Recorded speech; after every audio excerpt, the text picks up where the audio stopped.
नमस्ते दोस्तों। आज हम बात करेंगे निवेश के 6 बेहतरीन विकल्पों के बारे में।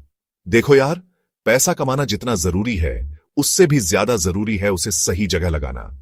क्योंकि अगर पैसा पेड़ पर नहीं उगता तो मेहनत की कमाई को यूं ही खर्च भी नहीं करना चाहिए, है ना? तो चलिए आज हम आपको बताते हैं कुछ ऐसे तरीके जिनसे आप अपने पैसों को बढ़ा सकते हैं, वो भी बिना किसी टेंशन के।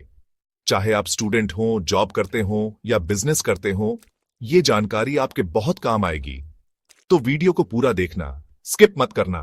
और हां, वीडियो शुरू करने से पहले एक लाइक और सब्सक्राइब तो बनता है यार। पहले नंबर पर आते हैं म्यूचुअल फंड। सोचो यार, आपके पास एक बगीचा है लेकिन आपके पास समय नहीं है उसे संभालने का, तो आप क्या करोगे? एक माली रख लोगे ना।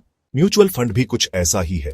आप अपने पैसे एक फंड मैनेजर को देते हैं जो आपके लिए शेयर बाजार में निवेश करता है। अब आप सोच रहे होंगे कि इसमें फायदा क्या है। फायदा यह है कि आपको खुद रिसर्च करने की जरूरत नहीं पड़ती और आपका पैसा कई अलग अलग जगहों पर लगता है, जिससे रिस्क कम हो जाता है। दूसरे नंबर पर हैं ईटीएफ्स, यानी एक्सचेंज ट्रेडेड फंड्स। ये भी म्यूचुअल फंड की तरह ही होते हैं, लेकिन ये शेयर बाजार में सीधे खरीदे और बेचे जा सकते हैं। मतलब आप कम पैसे में भी शेयर बाजार में निवेश कर सकते हैं। इसके अलावा ईटीएफ्स में फीस भी म्यूचुअल फंड से कम होती है। तो अगर आप कम खर्चे में निवेश करना चाहते हैं तो ईटीएफ्स आपके लिए एक अच्छा विकल्प हो सकते हैं। तीसरे नंबर पर आते हैं बॉन्ड्स। बॉन्ड्स असल में एक तरह का कर्ज होता है जो आप सरकार या किसी कंपनी को देते हैं। बदले में वो आपको एक निश्चित ब्याज देते हैं। बॉन्ड्स को निवेश का एक सुरक्षित तरीका माना जाता है, खासकर उन लोगों के लिए जो रिस्क नहीं लेना चाहते। अगर आप रिटायरमेंट के लिए निवेश करना चाहते हैं या फिर आपको एक निश्चित आय की जरूरत है तो बॉन्ड्स आपके लिए एक अच्छा विकल्प हो सकते हैं। चौथे नंबर पर हैं डेरिवेटिव्स, यानी फ्यूचर्स और ऑप्शंस। ये थोड़े कॉम्प्लिकेटेड होते हैं, इसलिए इन्हें समझने के लिए आपको थोड़ी मेहनत करनी पड़ेगी। लेकिन अगर आप समझ जाते हैं तो डेरिवेटिव्स से अच्छा मुनाफा कमाया जा सकता है।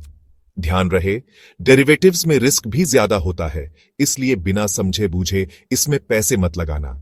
ये अनुभवी निवेशकों के लिए ज्यादा सही रहता है। पांचवें नंबर पर हैं आईपीओस, यानी इनिशियल पब्लिक ऑफरिंग्स। जब कोई कंपनी पहली बार अपने शेयर आम जनता को बेचती है तो उसे आईपीओ कहते हैं। आईपीओस में निवेश करके आप उस कंपनी के शुरुआती निवेशकों में से एक बन सकते हैं।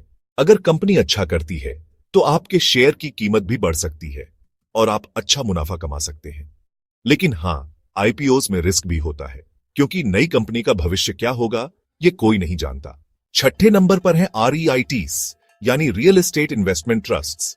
आरईआईटीज आपको बिना प्रॉपर्टी खरीदे रियल एस्टेट में निवेश करने का मौका देते हैं। मतलब आप कम पैसे में भी मकान मालिक बन सकते हैं।